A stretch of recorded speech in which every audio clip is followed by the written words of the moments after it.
What's going on, y'all? Boy, Young Lee Jr. here.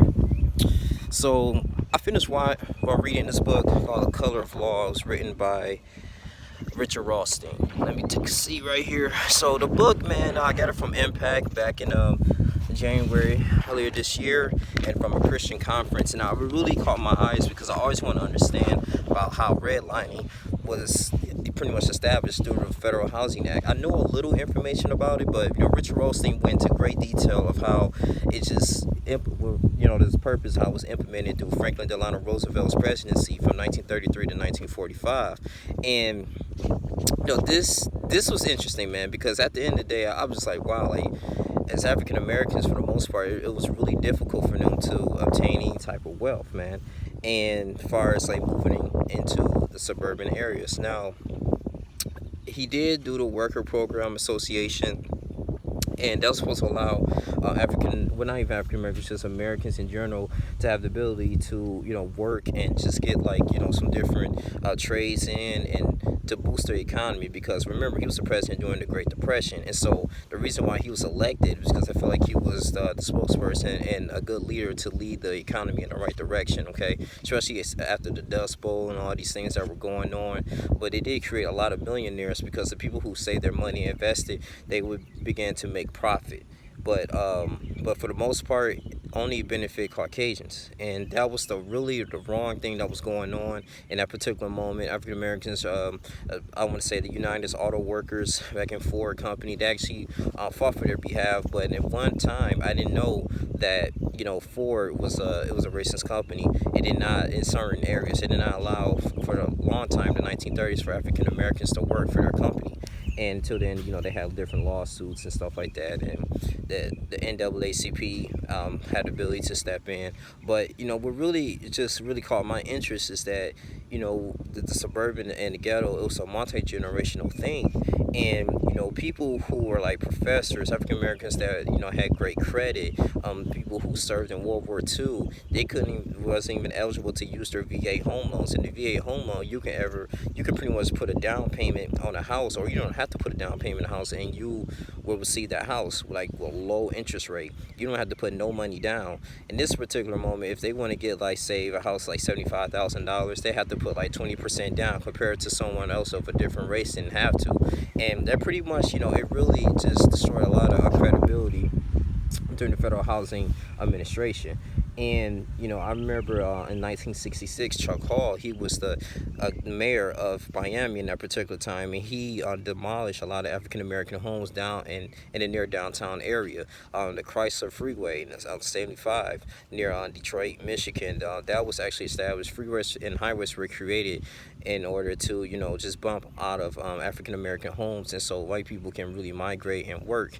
And it was a lot of opposition that people were facing. I want to say in the 1950s, I forgot this young man's name, but he had the ability to live in a white neighborhood, and it was a mailman. The mailman found out, and the mailman was like, wait a minute, we got some N-words in here, so they need to get out of here. They have no right to actually live in our neighborhoods. And so he received hate letters, and it was a mob. It was a lot of people going there trying to terrorize his family. They was just throwing like just bricks in his house. They're trying to blow his house up. It was really ridiculous. And so the police came, and instead of them trying to establish peace, they actually end up encouraging it, and therefore it really destroyed the rights of the 14th Amendment, right, to due process of law.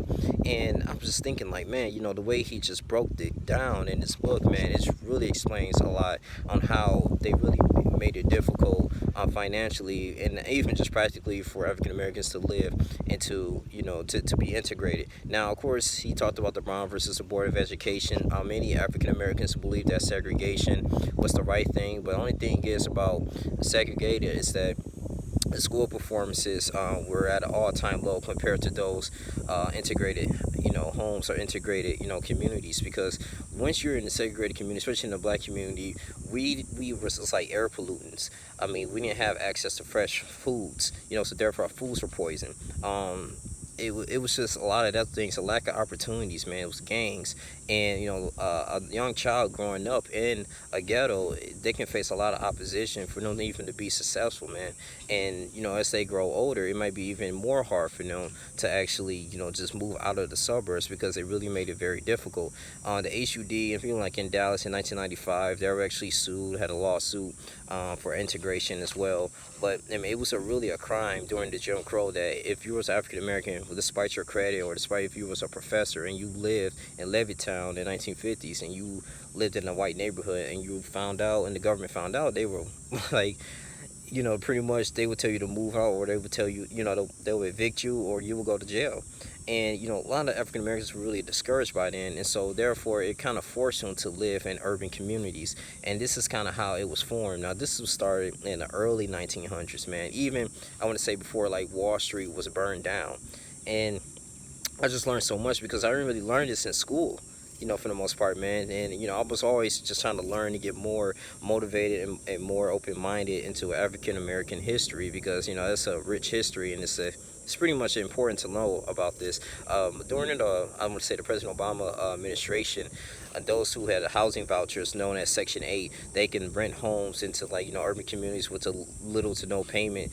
And landlords used to be upset with that because they was like, well, they paying us hardly enough money anyway, and they're not making a huge profit. And that's why they wanted to, like, a lot of them, they wanted to rent out to them. And for the most part, he was kind of make it like very feasible for them to, if a family wants to move into a nice affluent neighborhood or a neighborhood that has least access to good water, good food, and great school and education system, they can still use their housing voucher, but the landlords are still obligated to rent out to them. And so that's pretty much the Obama administration. He was really working towards that, I believe, his first term or maybe his second term, but it was a lot of that stuff going on, man. I was just like, man, like, even as the housing voucher in the Section 8, man, housing started back in the 1970s and stuff, and this after Lyndon B. Johnson was president, and he implemented a lot of just I guess like feminism type of tactics and policies going on in the black community. A lot of black men was out of their homes, and black men was locked up for fallacious charges, so therefore it was hard for them to be dominant in the household and actually put money into their pockets and stuff like that, especially after the Vietnam War.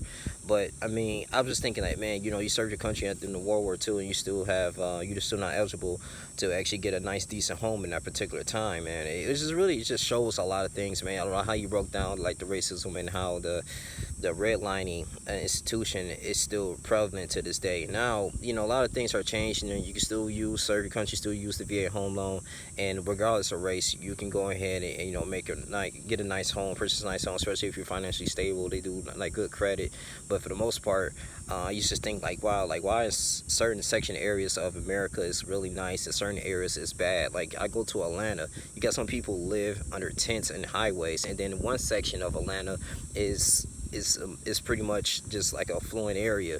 And it can do something like with politics, but for the most part, man, it's a really pretty much a generational system that's been in place, man, through the Federal Housing Act. And I was just like, wow, man. So like they say, like 48% of African Americans actually own their homes, compared to like whites, 75% they actually own their homes, and Hispanics is like 49%. And it's really deep, man. It's really deep on so many levels, man. I'm really pretty much paraphrasing this book, but if you really want to get this book off, you can get on Barnes and Nobles. But I just want to say I'm thankful for actually reading this book and taking the time to understand it and understand where I came from, because it really is empowering. It's kind of, I use that as this motivation, even though that happened in the past, to actually just do what I'm supposed to do as a young man. Just learn my job, be successful, create multiple streams of income, because while this time I have on earth, and just to work hard and not procrastinate, to be dedicated on your craft, man, because the Lord will bless you and will reward you. But man, it's just how African Americans just came a long way, just trying to attain wealth and have something in their name. That's why my grandmother, she used to always say that land is very powerful, and I really believe that land is extremely powerful, because nobody can, supposedly no one's not supposed to take that away from you, and it's something that you can pass on to generations, despite of cars and money. Like when you have land, that's like long-term generational wealth, something that you own, a part of the earth. But Richard Rothstein, he was a Caucasian dude. I think very, very successful as an author. I think he wrote other books as well on how the economics and turn in America. But man, this was really good, man. The Civil Conservation Corps. He talks about that, man. He talks about like how in the 1930s or 1920s, Herbert Hoover, was the president. He had an own your own home program, so it pretty much eliminated the immigration that was going on, integration housing, and because he believed that in order, on your own program is to fight terrorism. In order to fight, I'm sorry, not terrorism, to fight communism, it's that Caucasian needs to own their own home. And it was a huge, big economic crisis. But where African Americans supposed to go in that particular time, man, right?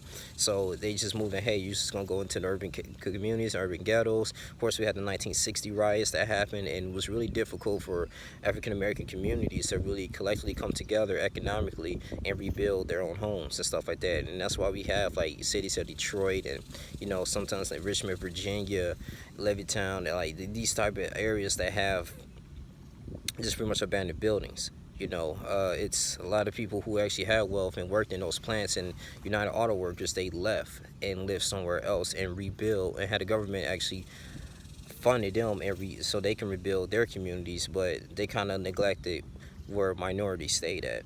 And it was pretty much like a forgotten culture. I'm just like, man, but this book is really good.